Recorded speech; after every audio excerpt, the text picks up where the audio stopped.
Okay. I was just thinking about love because I've had some changes in my life recently that have affected things. Not the way I view things. I still view things the same. It's just made me rethink things about myself, I guess. But I've been thinking about love again. And what love is to me. I'm just talking. I'm just saying everything that comes to my head. So please keep that in mind. But I've been thinking about love and my inability to withhold romantic relationships, which, as much as my life is centered around love, because it is love and hope and all of that sappy, corny stuff, as much as my life is primarily centered around love, it's not romantic love, it's all the other love that I can get and finding beauty in the little things, because that's what makes me happy. I can force myself most of the time to be happy as long as it's through means like that. So I've been thinking, I think about that a lot, but I've been rethinking my inability to, this is a birthday card I made for my friend, but I've been rethinking my inability to withhold romantic relationships, which isn't that big of a deal to me usually. I don't really mind. I don't care about romance very much. Sorry. I don't care about romance too much as long as I have strong, not even if I have strong platonic relationships, because I'm very used to being alone by choice and not by choice. I'll admit it, I have had some very lonely periods in my life that I didn't choose to have, but I have chosen to be alone quite often. Alone but not lonely, if that makes sense. So it's but I find love in other places, but sometimes I do desire to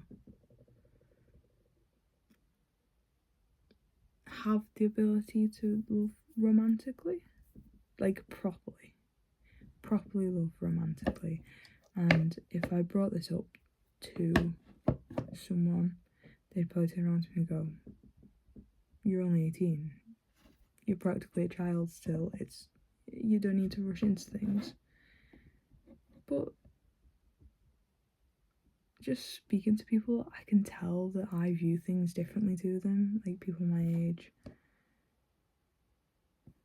And it wouldn't affect me so much if it didn't involve other people. Like, obviously, romance takes two or more people to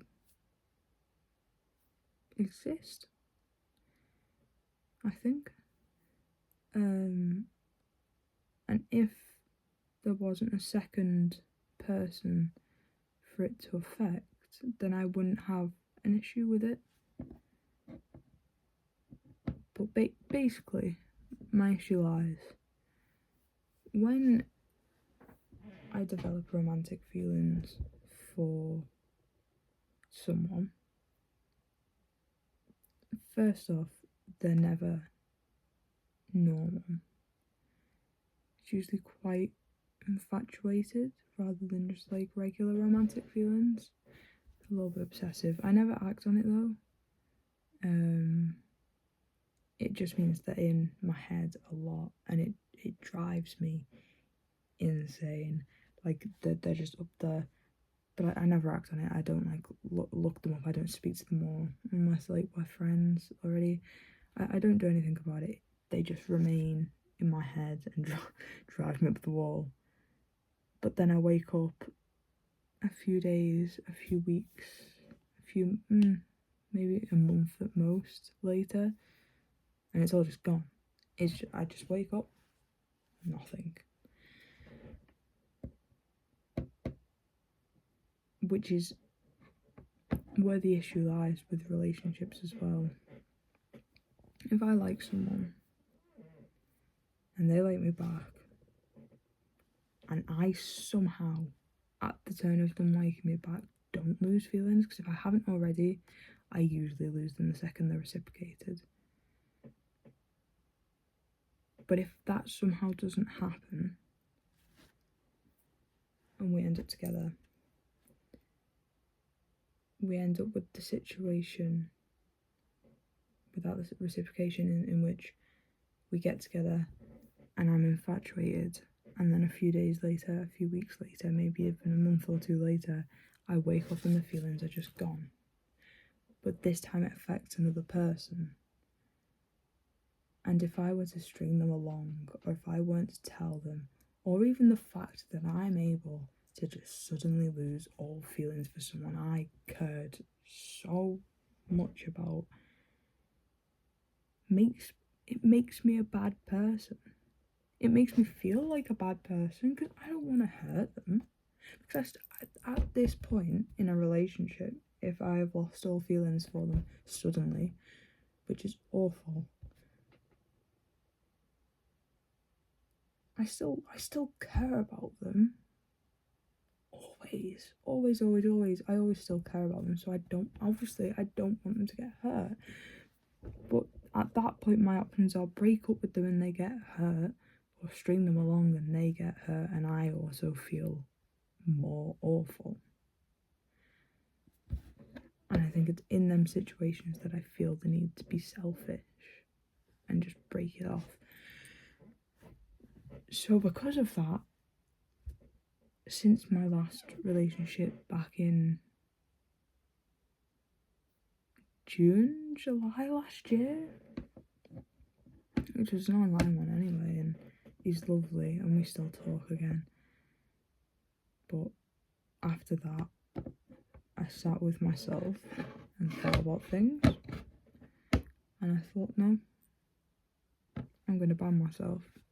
I'm going to stop myself from being in relationships. So far, it's worked. And it's doing well. It's doing good.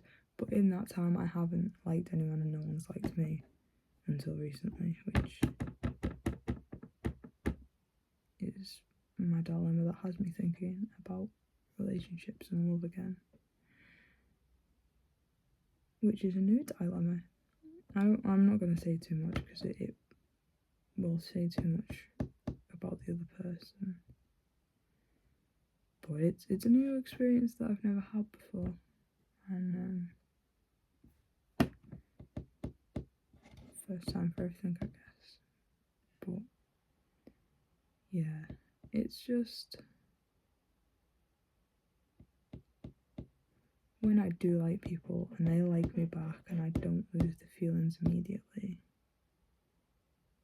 I get my hopes up a little bit and think, oh, this is the one. This time, nothing's going to happen. I'm not suddenly going to lose feelings. I'm going to stay perfectly fine. And then that never happens. And then it happens again and I feel like a bad person because I got my hopes up.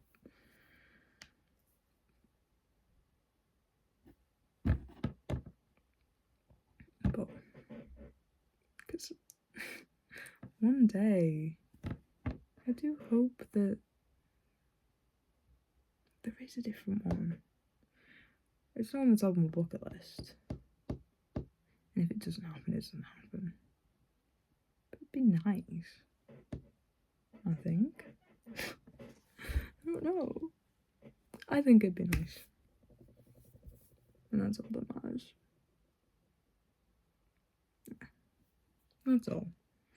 I've just been thinking about love again. But then whenever I do have situations like this, I think I can find love elsewhere. Because I do it. I look for love. I look for love. I look for beauty. All of it.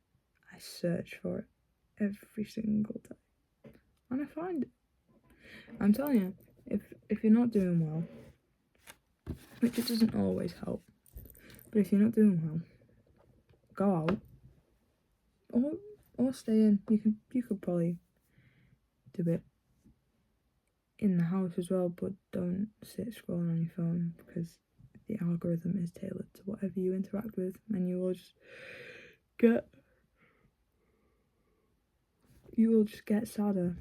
But go out or go around your house and everything. Just go about your day as you usually would, but look for things that would make you happy. It doesn't have to be something big. Like this week or the past few weeks, the tree that I walked past to go to college has finally started blossoming again for spring. And it's a gorgeous, gorgeous cherry blossom tree. And I went past the other day, and I hadn't noticed it before.